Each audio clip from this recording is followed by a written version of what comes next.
My name is Samuel Locklear, and I did my presentation on anxiety disorders.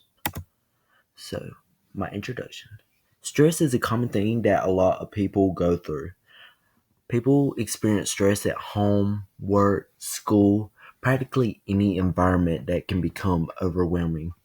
Stress plays a role in a health issue known as anxiety disorders. Anxiety occurs when someone consistently stresses and it begins to manipulate their health and their everyday lives.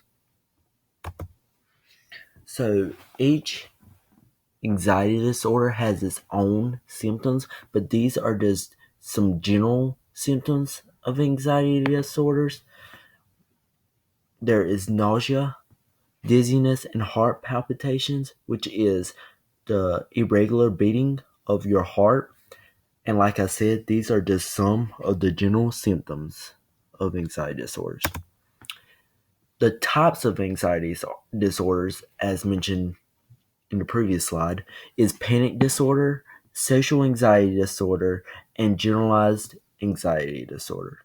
Panic disorder is when there is stresses and fear.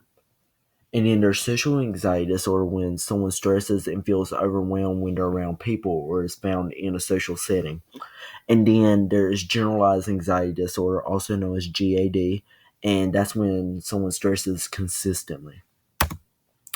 So, what is the origin of anxiety disorder? There's not really a specific origin, but studies have shown that anxiety disorders can be found due to changes in your brain or your everyday life encounters and your environment around you.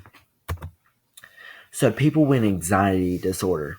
So, the United States adult population alone that has anxiety disorders are a total of 40 million people, which is a lot.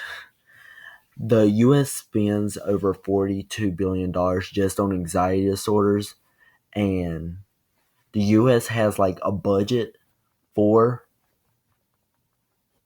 all the health purposes, but this $42 this $42 billion alone is just for anxiety disorders. So, in conclusion, anxiety disorders are very serious and affects many people in our society and in our communities alone. And anxiety disorders can affect the health and eventually it can affect the everyday lives of people. And here are my works cited, and I thank you for your attention.